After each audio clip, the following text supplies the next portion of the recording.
I'm out in the middle of nowhere again, different spot, still in Georgia, but I'm here at a place called Camp Sumter, which was very famous in 1863, 1864, and it was also called Andersonville, or it's now called Andersonville Historic Monument.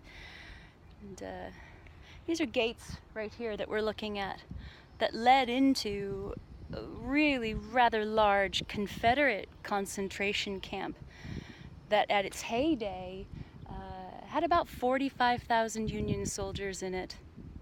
And just over a year they killed about 13,000, so this was not a great place to be.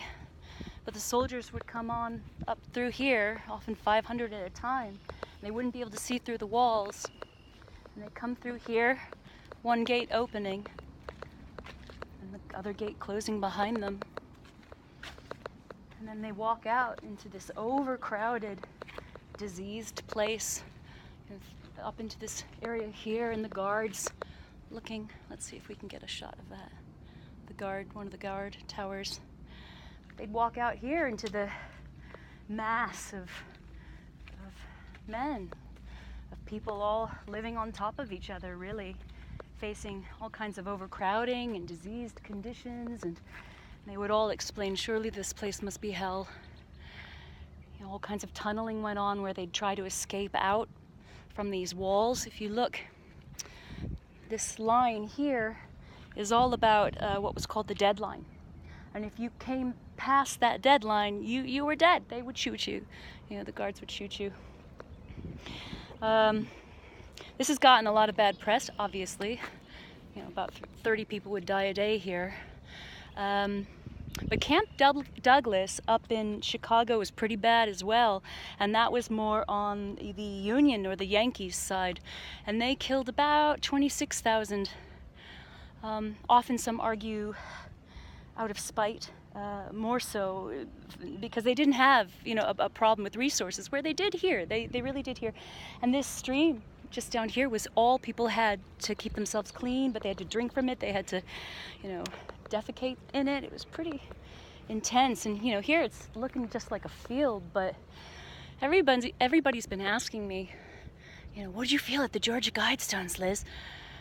And, you know, I didn't really feel that much. It wasn't that intense. And in fact, it was quite peaceful, maybe because it was out in the middle of nowhere and they'd scrubbed all the stones out, you know, from all the defacing and the graffiti. But here, oh, this place is intense.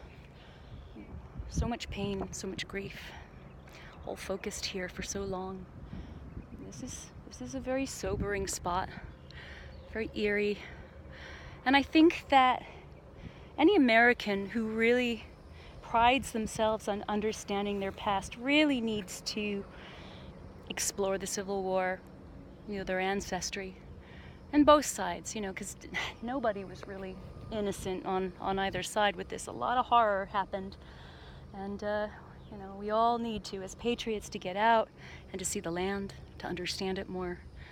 But there's an awful lot our ancestors did to protect this place, and I think we need to remember that, you know.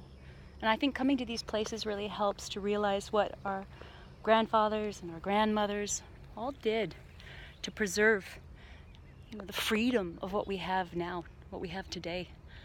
You know, so many people are so lazy, you know, and flippant about letting it go.